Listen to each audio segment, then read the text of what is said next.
out of this breaking letter just sent by the Attorney General William Barr to leaders in both parties up on Capitol Hill include that he's planning to release some version of the Mueller report by mid-April or sooner, the Attorney General says. He adds that this report is roughly 400 pages. It sounds a little longer than the 300 pages or so we heard about. And then an important point where he says that although the president, quote, would have the right to assert executive privilege over certain parts of the report, he has stated publicly he intends to defer to me, and accordingly, there are no plans to submit the report to the White House for a privilege review. So that's important, since Democrats have been suggesting that the White House may have time to scrub this, that maybe they were going to try to cover up some details. Let's bring in our chief White House correspondent, John Roberts. React to that privilege question, John, if you will, and what else is standing out in this letter for you? It's a very important point, and it's actually somewhat surprising, because I was told all along as we were getting close to the release of the Barr summary of the Mueller report findings that in order to get the Mueller report out in any kind of form, it would likely have to involve some sort of review between Attorney General Barr and Deputy Attorney General Rosenstein and Pat Cipollone, the White House counsel, and Emmett Flood, who is the in-house counsel here at the White House, on the Mueller investigation, because you have an awful lot of materials in there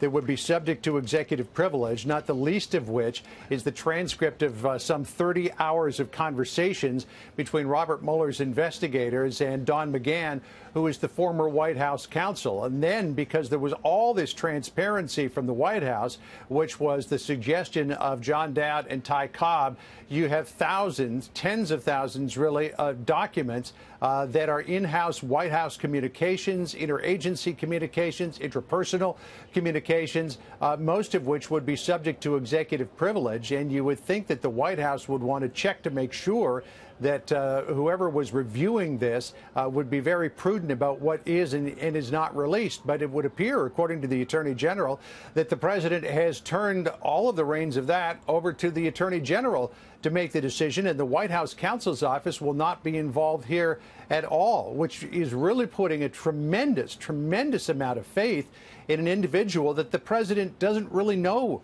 all that well. I mean, he knows of Bill Barr's reputation. He thinks he's a stellar individual, but it's not the White House counsel.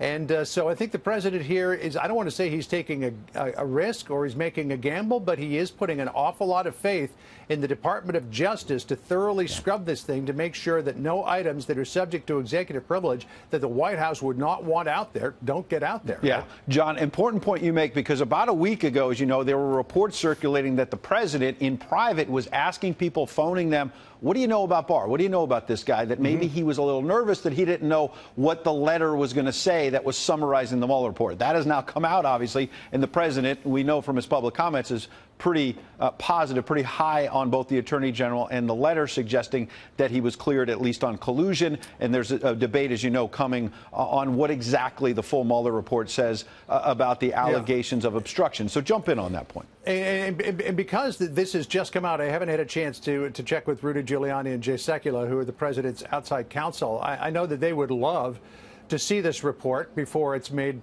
public or sent to Congress. They know that they're likely not going to see it, and now Barr has said that the White House is not going to be consulted at all about this. But I suspect that Rudy Giuliani may have concerns about the fact that the White House counsel's office is not going to look at this.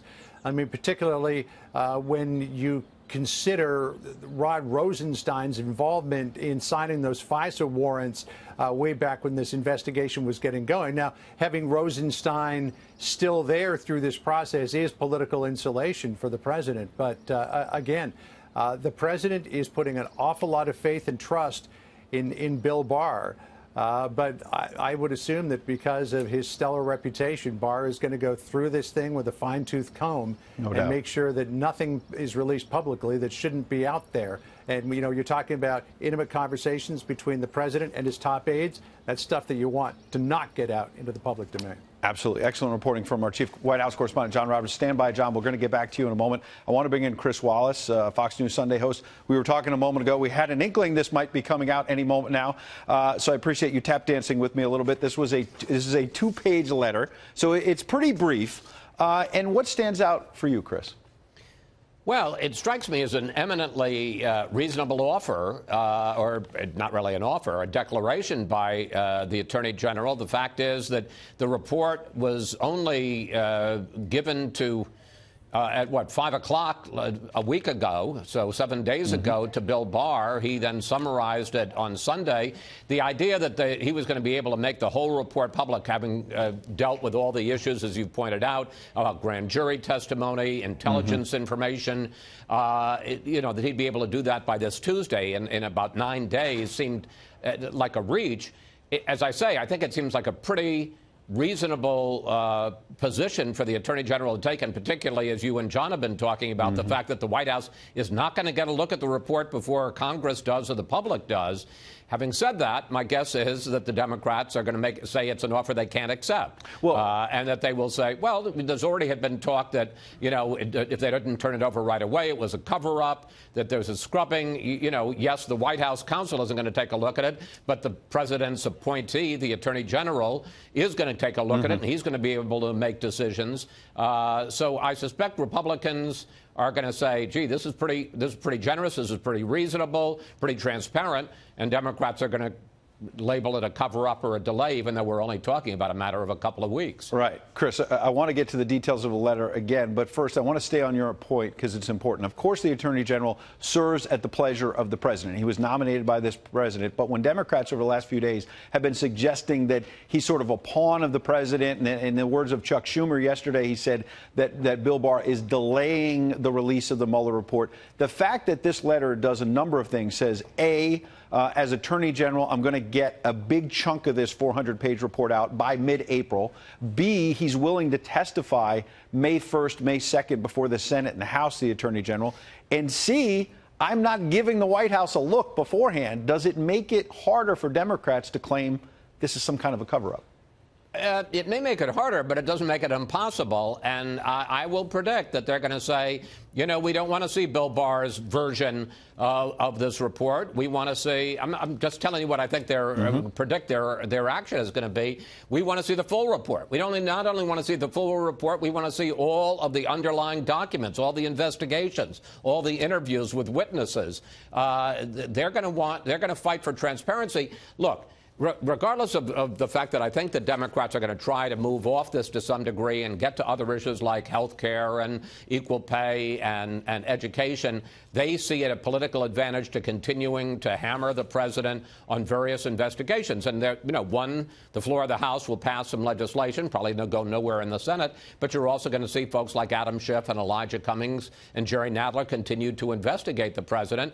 And, they're not, I promise you what they're not going to say. This is a great idea. Thank you, Bill Barr. We're satisfied with this. No more questions. I promise that's not the tack they're going to take on this. That seems a safe assumption. I want to run something else past you by Chris. As you were talking, I was going through the letter. About midway through, Bill Barr pushes back on a letter from the Democrat, Jerry Nadler, who had suggested that the letter of last weekend was a, quote-unquote, 4-page summary of the special counsel's review. Bill Barr writes to the Democrats and Republicans, my March 24 letter of last Sunday was not and did not purport to be an exhaustive recounting of the special counsel's investigation or report.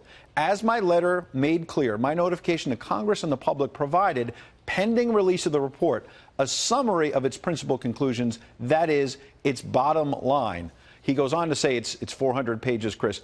That could be aimed at the Democrat saying, look, your narrative is not true about me trying to cover this up. But, Chris, it could also be aimed at Republicans who have been celebrating, right, in the sense of, look, folks, I was not saying this is done. I gave you 4 pages. There's a whole lot more in here. Listen, you had Robert Mueller on the issue of collusion. He basically gave the president, at least according to what we know from Barr, and I can't imagine that Barr mischaracterized it, because if so, my guess is Robert Mueller would have cried foul, that he basically gave him a clean bill of health on the issue of collusion, that there was no cooperation, coordination between either President Trump and the campaign and the Kremlin and Russia. So on that, he gave him a clean bill of health. Obviously, it was a much more mixed bill of health when it came to obstruction. And, you had that quote, pretty interesting quote, that Barr quoted from Mueller saying, you know, there's there's not enough to charge a crime, but there's also not enough to exonerate the president. There is going to be some stuff that I think it's obvious in these 400 pages that the White House isn't going to like, and that's why I think, you know, call it exoneration now and take your victory lap and say we want to have accountability for all the people who got over their skis and saying that there was collusion, but they're going to have to deal with some stuff. There's no question about it when we see the whole report or as much of it as we end up seeing.